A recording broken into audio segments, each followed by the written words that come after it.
जय माँ बगलामुखी, जय माँ पीताम्बरा, जय हो ब्रह्मास्त्र महाविद्या। मैंने माँ भगवती ब्रह्मास्त्र महाविद्या माँ बगलामुखी देवी को कैसे पाया, आप सभी को यह मैं अपनी दिव्य यात्रा बता रहा हूँ। माता रानी माता पीताम्बरा देवी के दरबार से जुड़ी सत्य घटनाएं बता रहा हूँ। वो सत्य घटनाएं जो साधक के जीवन में घटित होती है, जो निरंतर अभिमान अहंकार का त्याग करते हुए निरंतर माँ भगवती बगलामुखी माँ की साधना करते रहता है, तप करता है।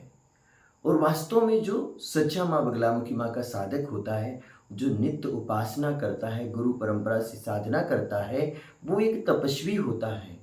वह तप के आधार पर ही माँ भगवती की ओर निरंतर बढ़ते रहता है।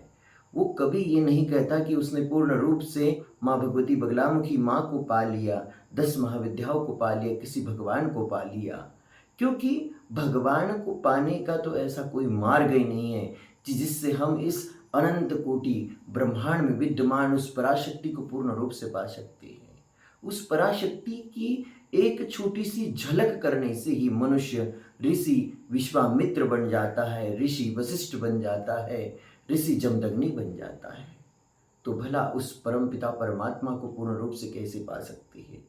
मैं माँ भगवती बगलामुखी माँ को पाने का अनुभव बता रहा हूँ, अपनी यात्रा का वह सत्य रहस्य बता रहा हूँ।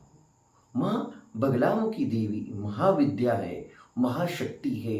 कई हजार पुरुष चरण करने के बाद माँ बगलामुखी माँ का मंत्र सिद्ध होता है और मंत्र कार्य करता है। लेकिन किसी साधक को गुरु आत्मज्ञानी ब्रह्मज्ञानी दिव्य दृष्टा प्राप्त मिल जाते हैं, जैसे मुझे मिले हैं, तो वो कम पुरुष चरण में ही सिद्धता को प्राप्त कर लेता है। कम समय में ही उसका मूलाधार चक्र जागृत हो जाता है और धीरे धीरे उसके शरीर के अंदर अलौकिक शक्तियाँ उत्पन्न होना चालू हो जाती है। मैंने जनमानस के लिए माँ भगवती से बहुत कुछ मांगा और माँ भगवती ने बहुत कुछ दिया। एक तांत्रिक था जो मुझे कहता रहता था कि तुम्हारे हाथ के लिखे हुए यंत्र बहुत कार्य करते रहते हैं। लेकिन उस समय मुझे ज्ञात नहीं था कि मैं माँ भगवती पीताम्बरा देवी का भक्त बनने वाला हूँ। माँ भगवती पराशक्ति माँ दुर्गा को, माँ अम्बे को, माँ बगलामुखी देवी के रूप में प्राप्त करने वाला हूँ। इसलिए उस समय मुझे विश्वास नहीं होता। जब पहली बार इस दिव्य स्थान पर बड़े सद्गुरुदेव भगवान पहुँचे, डॉक्टर सत्यनारायण गिरी महाराज जी पहुँचे सिवनी से, तो उन्होंने इस स्थान पर मेरे घर पर ये भविष्यवाणी की कि यहाँ पर माँ बगलामुखी देवी प्रकट होने वाली है। और मैं गुरुदेव जी से ये कह रहा था कि भगवान जी, मैं तो अभी पीतमपुर में जॉब कर रहा हूँ, माता रानी कैसे जागृत हो सकती है, यहाँ पे कैसे प्रकट हो सकती है। तब बड़े गुरुदेव जी ने उनकी पुत्री गुरु माता देवी ज्ञानेश्वरी जी को भी बताया कि ज्ञानेश्वरी, यहाँ पर माँ बगलामुखी देवी प्रकट होने वाली है। ये स्वयं उग्रतारा माँ ने मुझे कहा है। तो भक्तजनों, मैं आप सभी को यही बताने वाला हूँ कि मैं कोई सामान्य नहीं हूँ। अगर इस ब्रह्मास्त्र महाविद्या को, इस बगलामुखी माँ को मैंने धारण किया है, तो बिल्कुल ही माँ भगवती का एक अलौकिक पुत्र हूँ मैं। और माँ भगवती ने सभी प्रकार की परीक्षाएं इस पुत्र की ली है। एक तपस्वी के जीवन में होता है तप, और उस तप को खंडित करने के लिए समय समय पे कई ऐसी कई ऐसी घटनाएं मेरे जीवन में घटित होती है, जिसके कारण तप क्षेत्र थोड़ा रुक भी जाता है। ऐसे ही आप सभी को मैंने बताया कि माँ बगलामुखी माँ के धाम में एक बेटी आई। उस बेटी के जीवन में बहुत कष्ट था, बहुत बाधाएं थी, बहुत आपत्तियां उपत्तियां थी। मैं उस बेटी की मदद नहीं कर रहा था, लेकिन उस बेटी की बात मैंने परम पूज्य सद्गुरुदेव भगवान जी से करवाई, तो गुरुदेव ने भी उसे आशीर्वाद प्रदान किया और उसे कहा कि तुम यहाँ पर जरूर आना। वो बेटी थी जिसने माँ बगलामुखी माँ के पीछे के लिए पहली बार चक्र भेजा था। वही बेटी थी जिसने माँ बगलामुखी माँ के इस दरबार में आकर रविंद्र को बहुत सारी चीज़ों के बारे में जानकारी दी। तो फिर कहीं ना कहीं मेरा भी कर्तव्य होता है कि मैं उसे माँ बगलामुखी माँ से जोड़ूँ, माँ बगलामुखी माँ की भक्ति से जोड़ूँ, माँ बगलामुखी माँ की साधना से जोड़ूँ। और वही मैंने किया। रिया के साथ मुझे गंधर्व विवाह भी करना पड़ा और मैंने किया भी, लेकिन वो वैसे ही पवित्र थी जैसे इस माँ के दरबार में आई थी। मैंने तो सिर्फ 5 माह तक उसे सहायता पहुंचाई, उसे माँ बगलामुखी माँ की कृपा पहुंचाई और साथ ही उसके जीवन में जो कष्ट बाधाएं थी उसे दूर करने के लिए प्रयास किया।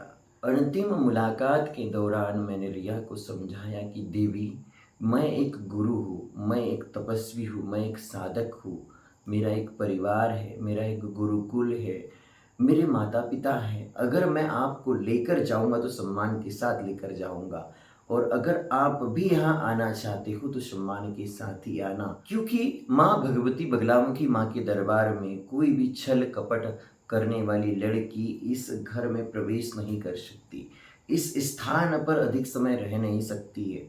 और तुम माँ बगलामुखी माँ के उस बेटे के साथ विवाह करना चाहती हो, जो बेटा माँ बगलामुखी माँ का अनन्य भक्त है, जो सत्य धर्म का पालन करता है, अष्टांग योग का पालन करता है। इस प्रकार से रिया से चर्चा हुई थी और रिया ने यह स्पष्ट कर दिया कि अब वे यहाँ नहीं आएंगी और मुझे भी कह दें कि आप दूसरी शादी कर लो। प्रिय भक्तजनों, मैंने आत्मचिंतन किया, माँ बगलामुखी देवी से प्रार्थना की, हे भगवती आदि शक्ति, मैं आपकी साधना में लीन था, आपकी ओर धीरे धीरे बढ़ी रहा था, लेकिन अचानक से ये घटना घटित हो गई। हे जगत जननी, हे परमेश्वरी, हे माँ भगवती, मेरी साधना को पूर्ण करने के लिए आप, हे भगवती, हे पीताम्बरा माता, मेरी साधना को पूर्ण करने के लिए आप मुझे मार्गदर्शन दीजिए। माता भगवती बगलामुखी माता जी से प्रेरणा पाकर, माँ भगवती से आशीर्वाद प्राप्त करके मैंने यह निर्णय लिया कि मैं माँ बगलामुखी देवी के प्राकट स्थल की खोज करूँगा। प्राकट स्थल पर जाकर माँ भगवती को प्रणाम करूँगा, माँ भगवती के व्रत का संकल्प लूँगा और वहाँ पर कम से कम 3 दिवसीय अनुष्ठान करके मैं लौटूँगा। माँ बगलामुखी देवी पीताम्बरा भगवती के आशीर्वाद से, माँ की कृपा से मैंने प्राकट स्थल के बारे में कुछ चिन्ह अंकित किए और मैं यहाँ से निकल गया अहमदाबाद। अहमदाबाद से राजकोट, और राजकोट के पास एक हलवत करके स्थान है। स्थान को माँ बगलामुखी देवी का प्राकट स्थल कहा जाता है, हरिद्रा सरोवर। उस स्थान को छोटी काशी के नाम से भी जाना जाता है। उस स्थान पर जाकर मैंने माँ बगलामुखी माँ की साधना की। इसके बाद में दूसरा स्थान जिसे माँ बगलामुखी माँ का प्राकट स्थल कहते हैं, वह जूनागढ़ के पास में भट्ट बावड़ी नामक स्थान है। उस स्थान पर भी जाकर माँ बगलामुखी पीताम्बरा देवी का चिंतन किया है। जूनागढ़ के पास में स्थित है माँ बगलामुखी देवी का वह दिव्य और शुद्ध मंदिर, जहाँ पर माँ बगलामुखी देवी की एक बेटी गायत्री भट्ट देवी वहाँ पर साधना करती रहती है। बहुत सारी माँ बगलामुखी देवी की साधना से जुड़ी जानकारी गायत्री देवी को भी नहीं थी, लेकिन मेरे द्वारा गायत्री देवी को कई प्रकार का मार्गदर्शन दिया और मेरे जाने के बाद से ही उसी वर्ष से वहाँ पर माँ बगलामुखी देवी का प्रकट स्थल मनाना चालू हुआ। उसी दिव्य स्थान से मैं माँ बगलामुखी प्रकट स्थल का जल लेकर आया। माँ भगवती बगलामुखी देवी का भी प्रकट स्थल के सरोवर के जल से स्नान किया गया। प्रिय भक्तजनों, एक और स्थान है गुजरात में, जहाँ पर माँ बगलामुखी देवी अपनी वैभवशाली सत्ता के साथ विराजमान है। वह स्थान अहमदाबाद से ही कुछ दूरी पर है, जिस स्थान को नल या नील सरोवर कहते हैं। उस स्थान पर माँ हिंगलाज देवी का मंदिर है और उस सरोवर में जगह जगह पर टापू बने हुए, बहुत कहते हैं कि वह नल सरोवर, नील सरोवर 120 किलोमीटर दूरी पर फैला हुआ है। मैंने उस स्थान पर जाकर उस स्थान के दर्शन किए, माँ हिंगलाज देवी के दर्शन किए और उन टापुओं पे जाकर हमने रोटी खा के देखी, भोजन खा कर देखा और माँ बगलामुखी देवी पीताम्बरा देवी की प्रार्थना करने लगा। तो प्रिय भक्तजनों, इस प्रकार से माँ बगलामुखी देवी पीताम्बरा देवी के प्राकट स्थल की खोज पूर्ण हुई। उन तीनों ही स्थानों पर माँ बगलामुखी माता जी की दिव्य शक्ति विद्यमान थी। ये जो मेरी यात्रा थी, ये बहुत ही अलौकिक यात्रा थी। आप सभी यूट्यूब पर, सोशल मीडिया पर देखते रहते हो कि नलखेड़ा में बहुत सारे माँ बगलामुखी माँ के भक्त हैं। आप सभी ये देखते रहते हो कि दतिया में माँ बगलामुखी माँ के बहुत सारे भक्त हैं।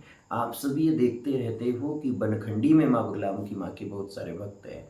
आप सभी ये भी देखते रहते हो कि जबलपुर, बहुत जगह जगह पर माँ बगलामुखी माँ के मंदिर बने हैं, लेकिन आपको माँ बगलामुखी देवी के साधक नहीं मिलेंगे।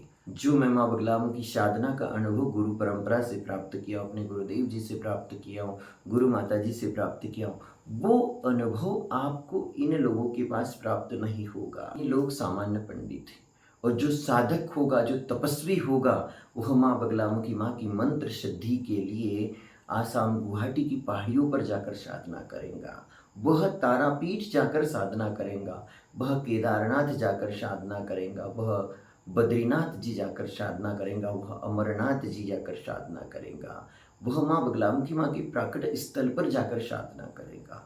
लेकिन भक्तजनों, जिन लोगों को पैसा कमाना है, जिन लोगों को व्यापार चलाना है, वे व्यापार छोड़कर, पैसा कमाना छोड़कर फ्री फुकट के लिए माँ बगलामुखी माँ की इन दिव्य स्थानों की यात्रा नहीं करेगा, तप नहीं करेगा।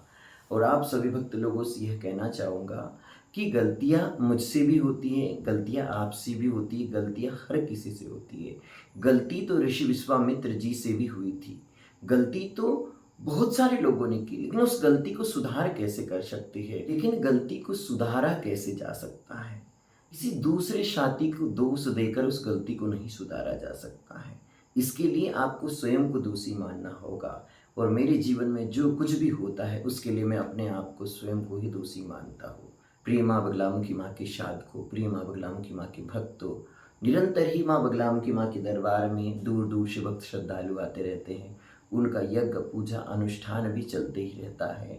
और माँ बगलामुखी माँ के आशीर्वाद से, माँ बगलामुखी देवी की कृपा से, माँ बगलामुखी प्राकट स्थल दर्शन और साधना के बाद मैं जाने वाला हूँ अम्बुआची मेला, जहाँ माँ बगलामुखी पीताम्बरा देवी का ही दिव्य स्वरूप काम बीज रूपनी कामाख्या माता आदिकाल से अपनी वैभवशाली सत्ता के साथ विराजमान है। जहाँ पर माँ भगवती सती देवी का योनि भाग गिरा था, उस स्थान पर माता पार्वती जी को पाने के लिए स्वयं भगवान शिव ने तप किया था। तो मैं भी मेरे जीवन में एक मनोरमा पत्नी प्राप्त करने के लिए, मैं भी मेरे जीवन में माँ बगलामुखी माता की सिद्धता के लिए उस दिव्य स्थान पर साधना के लिए जाने वाला हूँ। आप सभी लोग अगले वीडियो में मेरी माँ कामाख्या देवी की यात्रा की दिव्य कथा, दिव्य महिमा सुनूंगी कि माँ बगलामुखी देवी का एक बेटा माँ बगलामुखी बीट सावंगी से अम्बुबाची मेले के लिए आसाम गुवाहाटी जाता है और वहाँ पर माँ भगवती क्या क्या लीला दिखाई थी। तो आप सभी देखते रहिए, मैंने माँ बगलामुखी माँ को कैसे पाया, मैंने माँ पीताम्बरा देवी को कैसे पाया, यह दिव्य यात्रा। जय माँ पीताम्बरा, जय माँ बगलामुखी, जय माँ पीताम्बरा। आज के इस वीडियो में मैं आपको बताने वाला हूँ कि प्राचीन हरिद्रा सरोवर और वर्तमान हरिद्रा सरोवर में क्या अंतर है। माँ बगलामुखी माता जी का प्राकट स्थान जो हरिद्रा सरोवर के नाम से जाना जाता है, जो मोरवी ज़िले के हलवड़ करके स्थान पर आप सभी को देखने को मिल रहा है। प्राचीन जो हरिद्रा सरोवर जो स्थान था, यह लगभग 100 किलोमीटर के करीब में था, क्योंकि ये जो क्षेत्र था पूरा, इस पूरे क्षेत्र में समुद्र था और इसी समुद्र वाले क्षेत्र में एकांत जगह पर भगवान विष्णु नारायण आकर यहाँ पर माँ भगवती की पीताम्बरा माता की साधना की थी। सतयुग में कई हजारों वर्ष पहले भगवान विष्णु नारायण ने यहाँ साधना की थी। धीरे धीरे समुद्र का जल स्तर घटते गया और क्षेत्र खुलते हुए गया और आज हरिद्रा सरोवर का जो क्षेत्रफल नज़र आ रहा है आपको, वह लगभग 6 से 7 किलोमीटर के अंदर आपको हरिद्रा सरोवर देखने को मिल जाएगा। लेकिन ये जो हलवट स्थान बसा हुआ है, हलवट नगर बसा हुआ है, ये पूरा हलवट नगर भी कुछ समय पहले इस हरिद्रा सरोवर में विलीन था और समय के साथ साथ समुद्र का स्तर घटते गया, जल कम होते गया और शहर बसता गया, लोग बसते गए और धीरे धीरे जो स्थान है यह बदलते गया। लेकिन माँ बगलामुखी माता जी की जो अनुभूति इस सरोवर के किनारे मिलती है वो बड़ी अद्भुत है, बड़ी आश्चर्यचकित करने वाली है। वर्तमान समय में इसे हरिद्रा सरोवर के नाम से संज्ञा नहीं दी गई है, सामंत सरोवर के नाम से इसको जानते हैं। लेकिन यह हलवद या हड़वद जो स्थान है, ये हरिद्रा सरोवर के नाम से ही है। समय समय के अनुसार युग गुजरते गए, समय बीतता गया, नाम बदलते गए, लेकिन माता रानी के भक्त इस स्थान को नहीं भूल सकते हैं। भारत वर्ष में एकमात्र ऐसा स्थान है जहाँ भगवती मैया का प्राकट हुआ है, जिसे हरिद्रा सरोवर कहते हैं। निर्जीव सारे शास्त्र सच्चा मार्ग ही दिखलाए हैं, वेद पुराण और शास्त्र सही मार्ग दिखलाते हैं, लेकिन दृढ़ ग्रंथि की जड़ खोलने की युक्ति नहीं बतलावी है। हमारे मन मंदिर में प्रवेश करने के लिए जो कपाट लगे हुए हैं उसको नहीं खोल सकते। उनको कौन खोल सकता है? सदगुरु